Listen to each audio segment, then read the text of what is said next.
본문은 일곱째 달 초하루에 포로 귀한 자들이 수문 앞 광장에 모여 학자 에스라가 낭독하는 율법에 귀를 기울였고, 그렇게 율법을 배우면서 율법대로 일곱째 달에 있는 절기 초막절을 율법대로 지킨 이야기입니다. 우리는 이 본문에서 하나님이 어떤 분이신지를 알 수 있는데요. 우리 주원이 옆에는 예린이구나. 아니, 뭐라고 하려는 게 아니고 누군지 제가 마음이 급해가지고 우리 애들 때문에 설교를 짧게 해야 된다는 부담 때문에 마음이 급해져서 그런데, 이번 주에는 광고도 사실 제대로 안 됐고, 원래는 셋째 주에서 지난주 금요일에 우리 아이들 같이 기도하고 안수해주는 날이었는데, 교회 김장 때문에 지난주 짧게 끝내면서 한 주 이렇게 미뤄졌거든요. 그래서 단에 딱 섰는데 애들이 앞에 앉아있는 모습이 감동이 돼가지고 선물을 줘야 되겠다, 이런 생각이 좀 들었습니다. 근데 이제 줘야 되겠다지 준다는 얘기는 아직 아니고, 그러니까 목사님도 설교를 짧게 하려고 노력을 할 거니까 우리 여러분들도 말씀을 좀 잘 들으려고 애를 써줘야 됩니다. 제가 요즘 이렇게 사족이 많으면 안 되는데, 교회 학교에 대한 교회 학교를 리셋하라라는 책이 있는데, 그 책을 읽고 있는데 참 제가 우리 이 교회 학교 자녀들에게 참 못하는구나. 제가 교회 학교 사역을 처음 할 때도 그 부담 때문에 엄청 힘들어하면서 사역을 시작했는데, 책을 읽으면 저는 참 교회 학교랑 안 맞는 사역자입니다. 애들의 이 코드로 제가 잘 못 내려가고, 이 제 성향상, 그리고 애들에게 좀 맞춰주는 게 저한테는 좀 어려운데요. 그래서 아이들한테는 항상 좀 미안한 마음이 있는데, 오늘도 설교는 좀 딱딱합니다. 어른들 저 말씀 묵상하는 스타일로 해서, 그러나 빨리 짧게 하려고 할 테니까 얘들아 집중해서 들어주면 좋겠습니다.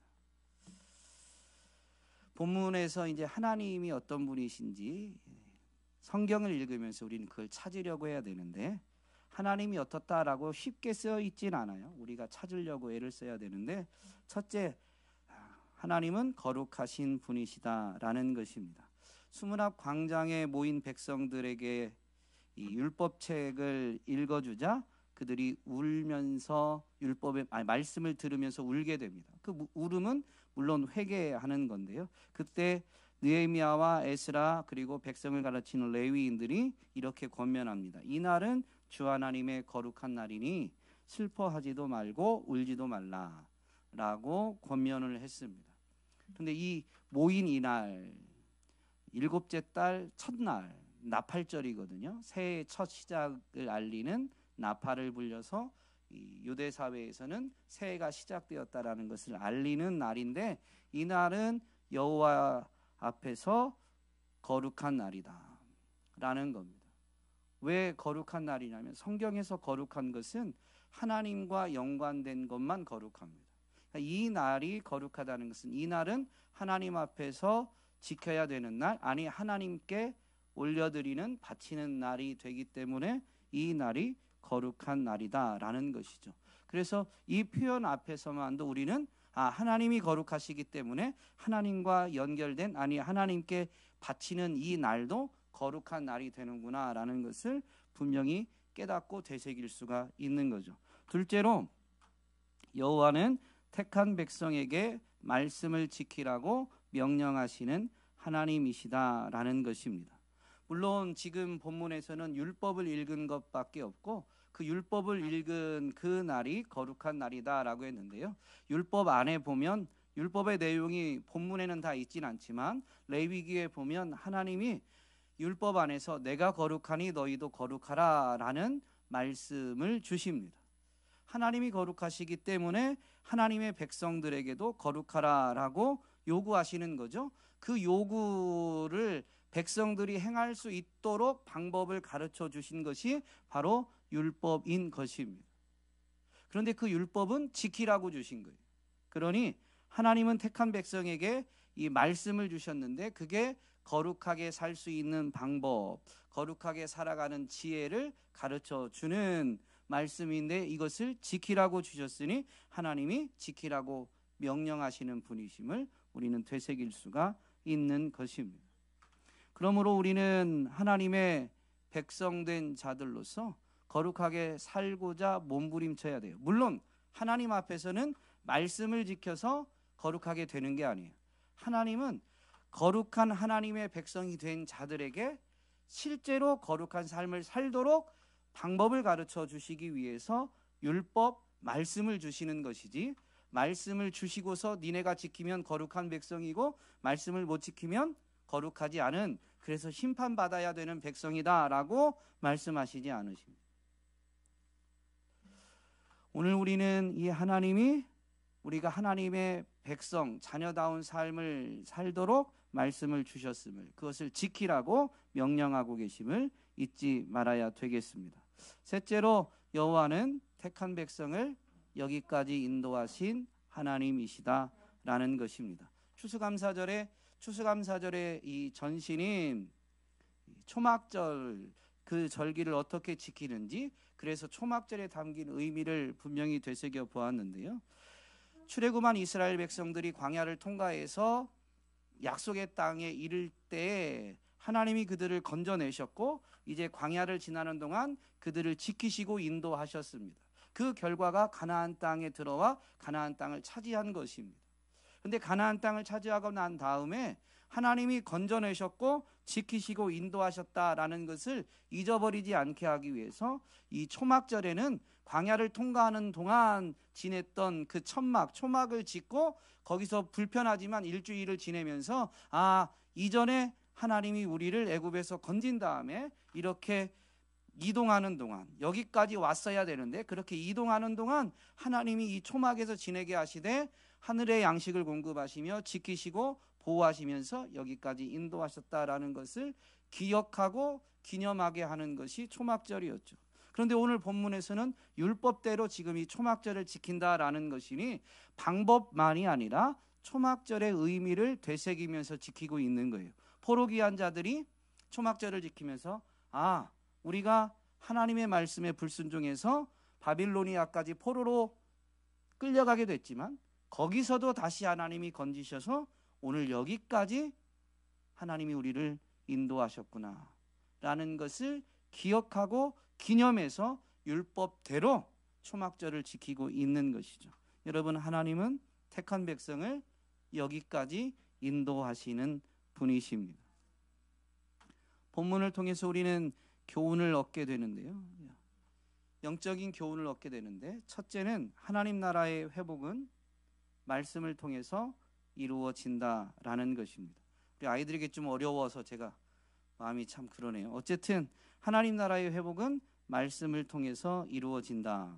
총독 느헤미야는 예루살렘 성벽 공사를 52일 만에 마쳤습니다. 그리고 성벽 공사를 마친 다음에 예루살렘 성을 봤는데 성읍은 큰데 성 안에 사는 사람이 적어요. 그러니 이제 이 포로 귀한 자들의 명단을 이 7장에서 이제 조사하게 되는데, 그것은 느헤미야서를 이제 앞으로 계속 보겠지만 그 예루살렘 성에 이제 하나님의 도성인 그 성에 하나님의 백성들이 더 많이 모여 살게 하기 위한 일을 느헤미야가 해야 됩니다. 그런데 성벽을 짓는 일도 총독인 느헤미야를 통해서 이루어졌고 이제 그 예루살렘 성벽이 세워졌으니 그 성 안에 사람들이 모여 살게 하는 것도 이 느헤미야 총독을 통해서 이루어 가실 일인데, 느헤미야를 통해서 이루시는 일 중간에 오늘 8장에서는 느헤미야가 이제 주인공이 아니고요, 에스라가 주인공이 되어서 이 나팔절에 수문학 광장에 모여서 하나님의 말씀, 율법을 낭독하고 율법을 가르치는 일이 행해집니다. 사실 느헤미야서인데 느헤미야의 이 하나님의 뜻을 따라서 하나님의 뜻을 이루어가는 느헤미야의 행적 중간에 이 에스라 중심의 행적이 기록된 것은 의도적인데요. 그게 뭐냐면 하나님의 도성이 회복되는데, 사람만 단순히 모여 산다고 하나님의 도성, 하나님의 나라가 회복되는 게 아니라 모이긴 해야 됩니다. 오늘날은 이 모임에 대해서 좀 약해졌는데, 어쨌든 모여야 되는데, 모임보다 더 중요한 게 있는데, 말씀을 듣고 말씀에 순종하는 자들이 모여야 되는 거예요. 그 모임에 하나님의 나라가 이루어지게 되는 거죠. 그런데 오늘날은 이 특별히 코로나 팬데믹 이후에는 교회가 이제 많이 모임이 회복되긴 했지만, 이제 항존직하고 훈련할 체계도 보면 그럼에도 불구하고 코로나 이전만큼 회복되지는 않았다라고 평가를 내립니다. 거의 공통적인 평가입니다. 그러면서 이제 모임이 이전보다 회복되지 않은 그 차이는 결국 영상 예배인데요. 영상 예배를 드리면서 주의를 지키는 경우들이 아직 많이 있습니다. 그런데 교회의 의미, 또 교회로 부름받은, 즉 하나님 백성, 하나님의 자녀가 하나님 나라를 이루어 간다라는 관점을 분명히 되새기게 되면 교회는 한자리에 모여야 되는 거예요. 물론 교회는 모여야 되는데 교회인 그 사람들이 모이는 거죠. 우리는 다 알 수 없지만 정말로 영적으로는 교회가 아닌 사람이 모이는 것은 하나님 나라가 이루어진 것은 아닙니다. 그러나 분명한 것은 교회인 사람, 즉 하나님의 자녀된 사람이 모이는 그 자리, 그 모임이 바로 진정한 교회요. 그 교회는 이 땅에 이루어진 하나님 나라의 가시적인 공동체입니다. 그래서 사실 교회는 자꾸 모여야 되는데요. 성경에도 보면 마지막 때가 가까울수록 사람들은 모이기를 패한다라고 하면서 오히려 하나님의 말씀은 우리에게 그렇기 때문에 마지막 때가 가까울수록 더욱 모이기에 힘쓰라라고 권면하고 있습니다. 좀 강한 표현으로 하면 명령하고 있는 것이죠.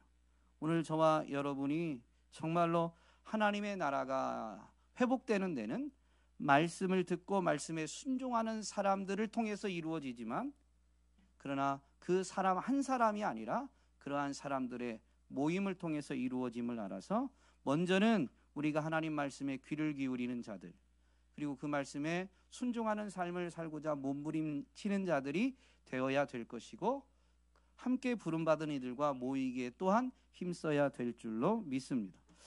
두 번째로 배우게 되는 교훈은 기록된 하나님의 말씀인 성경책을 펼 때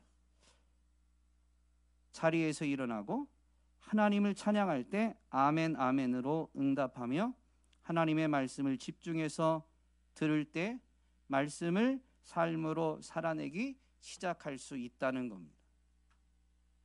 오늘 본문의 이 일곱째 달 초하루, 즉 나팔절에 수문학 강장에 모여서 율법을 낭독하고 가르치는 것을 배웠는데, 그들이 이 말씀을 받는 자세를 보면 학자 에스라가 좀 더 지금 이렇게 강대상처럼 좀 더 높은 곳에서 율법책을 딱 폈다라고 하죠. 오늘같이 책이 아니에요. 두루마리인데 두루마리를 펼친 거예요. 그런데도 불구하고 책을 펴니까 그 수문학 광장에 있던 사람들이 어떻게 했다고요?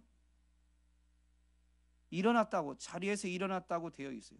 수문학 광장에 모인 사람들이 땅바닥에 철푸덕에 앉았는지 아니면 스탠딩 상태였는지는 알 수가 없지만, 그때 이 자리에서 일어난다라는 것은 말씀에 대한 경외하는 자세, 말씀에 대한 경외함의 표현을 의미합니다. 그래서 사실 교회도 전통적인 예배예요. 오늘날 조금 많이 예배 형식이 좀 바뀌긴 했는데요. 지금보다 좀 이전에, 그래서 전통적인 예배라고 할 때 여러분 교동문 예전에 낭독했잖아요. 교동문. 교동문도 성경을 사회자와 회중이 번갈아 가면서 읽어서 교동문이거든요. 그 교동문, 그리고 성경 그날 이제 들을 말씀, 본문, 성경 봉독은 자리에서 일어나서 한 경우들이 많습니다. 그 유래가 아무래도 여기에 있었던 것 같습니다. 근데 그건 굳이 번거롭게 하는 게 아니라 이 기록된 말씀을 낭독하지만 그냥 소리가 아니라 하나님의 말씀으로 받는 것을 표현하기 위해서 그렇게 행한 것이죠. 오늘 우리는 자리에서 일어나느냐 그게 중요한 게 아니라요, 이 기록된 말씀이 낭독되어질 때 그 말씀에 대한 경외심이 내게 있는가, 이것은 살펴보아야 되는 거죠. 사도 바울은 교회를 칭찬할 때, 데살로니가 교회를 칭찬할 때, 너희가 하나님의 말씀을 받을 때 사람의 말로 받지 아니하고 하나님의 말씀으로 받았다라고 하면서 그것을 칭찬하고 그것에 대해서 감사했습니다. 여러분, 바울이 복음을 전하든 누가 전하든 정말로 기록된 말씀을 읽고 그 말씀을 설명하고 가르친다면 누가 전하든 중요한 것은 하나님의 말씀으로 받아야 된다라는 것이죠. 그리고 그 말씀이 이제 가르쳐질 때, 말씀이 읽혀지든 설교를 하든 가르쳐지든 말씀 안에서 보면 하나님을 찬양한다고 했는데요, 그냥 하나님을 찬양할지어다 이런 표현만이 하나님을 찬양하는 게 아니라 하나님이 위대하시다, 하나님이 선하시다, 하나님은 어떤 하나님이시다, 하나님의 하나님 되심을 인정하는 것이 곧 찬양입니다. 그 고백이 있을 때 아, 맞습니다, 하나님은 그런 분입니다 라는 의미로 아멘 아멘 한 거예요. 그래서 구약에 보면 하나님의 말씀을 불순종하면, 어기면 저주를 받는다라고 할 때 왜 아멘 아멘 했냐면요, 하나님은 말씀을 그대로 이루시는 분이기 때문에. 그래서 그게 하나님 되심을 그대로 선포한 거예요. 내가 저주를 받는다는 게 아니라 그 말씀에 불순종하면 하나님은 말씀을 불순종한 사람, 말씀을 어긴 사람들에게는 징계를 내리시죠. 그래서 저주를 받게 된다라는 겁니다. 그런데 그것에 대해서 아멘 아멘 하면서 말씀을 받았습니다. 아니, 말씀을 그대로 지키시는 하나님을 찬양한 거죠. 오늘 우리는 정말로 하나님을 이렇게 아멘 아멘, 말씀에 아멘 아멘 하면서 하나님을 찬양하며 말씀에 집중하고 있는가, 우리 자신을 돌아볼 수 있어야 됩니다. 이런 자세가 있을 때 그 들은 말씀을 드디어 삶으로 살아내기 시작할 수 있죠. 말씀에 아멘이 안 되지는데 아멘의 의미가 뭐예요? 진실로 그렇습니다, 또는 그렇게 되기를 원합니다. 여러분, 저주받는다는 말씀에 아멘 아멘 하면 저주를 받고 싶어서 아멘 아멘 하는 게 아니라 그렇게 하면 저주를 받으니까 정말로 그 말씀은 그러니까 그 말씀에 아멘 하면 나는 그렇게 안 하려고 몸부림치게 되어 있어요. 그래서 이 말씀에서 하나님을 찬양할 때 아멘 아멘 하는 사람들이 그냥 아멘 아멘 하지 않는 겁니다. 이거는 목사의 설교 시간에, 설교 중간에 아멘 아멘 이거 하는 거를 말하는 게 아니라 말씀에 대해서, 하나님의 하나님 되심에 대해서 정말로 인정하고 동의하는가. 그런데 참 아이러니한 것은 이게 의미가 훨씬 더 중요한 거지만 우리의 생각과 마음은 우리의 몸에 영향을 받습니다. 그래서 의도적으로 훈련은 뭐냐면 이 몸을 억지로 그렇게 하게 하는 거예요. 그래서 사실 진짜 좋은 훈련은 여러분을 되게 귀찮게 하는 목사가 좋은 훈련 시키는 겁니다. 귀찮게 할까 봐 벌써 아멘 안 하시잖아요. 아멘 아멘이 되게 안 하다 보면 불편하죠. 어색하고 불편한데요, 하셔야 됩니다. 하셔야 됩니다. 그래야 내가 사는 거예요. 여러분이 살면 목사도 살아요, 말씀 전할 때는. 어쨌든 오늘 이 본문 말씀을 되새기면서 분명히 이 부분을 잊지 말았으면 좋겠습니다. 우리 학생들, 우리 자녀들, 하나님 말씀을 경외하면 어떻게 한다고요? 자리에서 일어난다고. 여러분, 사람도 너무 존경하는 사람을, 사랑하고 존경하는 사람을 만나고자 약속을 했으면 먼저 가서 기다려요, 대부분. 그러다가 정말로 만나기로 한 그분이 오시면 먼저 가서 기다릴 때 어디 장소에 가서 앉아서 기다리고 있었다면 그분이 들어올 때 계속 앉아서 있지 않아요. 존경하는 마음이 있으면 자리에서 일어나죠. 제가 고등학생 때부터 저 모교회, 은사 목사님 교회, 한밭제일교회를 다녀가지고요. 거기서 고등학생부터 자라고 군대 갔다 오고 신학교 가고 이제 사역자가 돼가지고 부교육자로 이제 사역을 하다가 이제 우리 교회를 오게 된, 물론 중간에 유학과 군 생활이 있지만 고등학교 때부터 그랬는데요.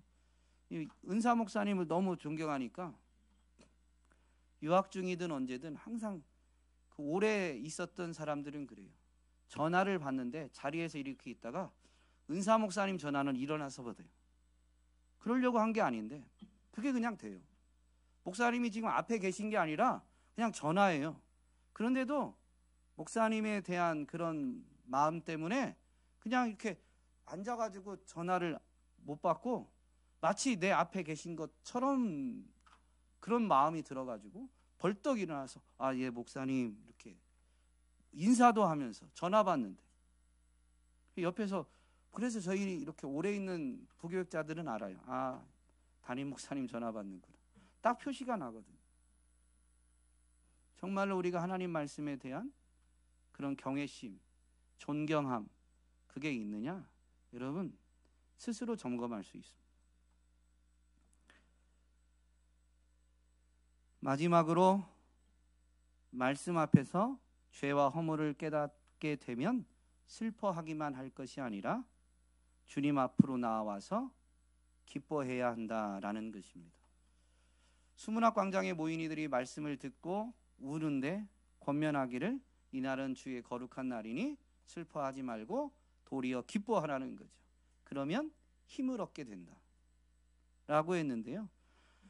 이 부분을 묵상해 보니까 말씀을 들으면 사실 하나님의 말씀은 살아있고 운동력이 있어서 어떤 양날 칼보다 예리하기 때문에 사람의 속을 꿰뚫어 혼과 영을 갈라내고 관절과 골수를 갈라놓기까지 하며 마음에 품은 생각과 의도를 밝혀냅니다.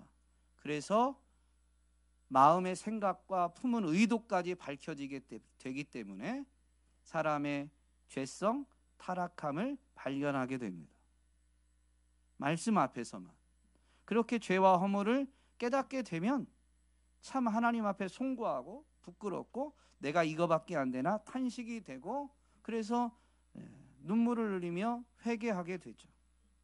그런데 그럴 때 내가 이렇게 연약하고 보잘것없다라는 실상을 내가 직면하게 될 때에 실망하거나 낙심하거나 슬퍼하거나 아파하기만 할 것이 아니라 그걸 가지고 주님 앞에 가지고 나와야 됩니다. 그러면 주님이 어떻게 해주세요? 우리 하나님은 신실하셔서 우리가 우리의 죄를 주님 앞에 자백하고 회개하면 하나님은 우리 죄를 용서하시고 모든 불의에서 우리를 깨끗하게 해 주십니다. 그래서 하나님 앞에 가지고 나오면 하나님이 용서해 주시고 깨끗하게 해 주시기 때문에 우리는 다시 일어설 힘을 얻게 되고 하나님이 또 새로운 마음을 주셔서 그렇게 행하고자 할 때 할 수 있도록 정말로 힘을 주시기 때문에 뒤를 돌아보고 슬퍼하는 게 아니라 이제는 용서받았으니 이전 것은 지나갔기 때문에 앞을 바라보면서 힘을 얻게 되는 겁니다. 그냥 있는 말씀이 아니라 오늘 저와 여러분이 말씀 앞에서 우리의 한계와 연약함, 죄와 허물을 깨닫게 될 때 슬픔이 당연히 있지만 그 슬픔을 가지고 하나님 앞에 주님 앞에 나와서 슬픔이 변하여 기쁨이 되고 또 위로부터 부어주시는 죄사함의 은혜뿐만이 아니라 이제 새롭게 시작할 힘을 주심을 체험하고 간증할 수 있게 되기를 주님의 이름으로 축복합니다.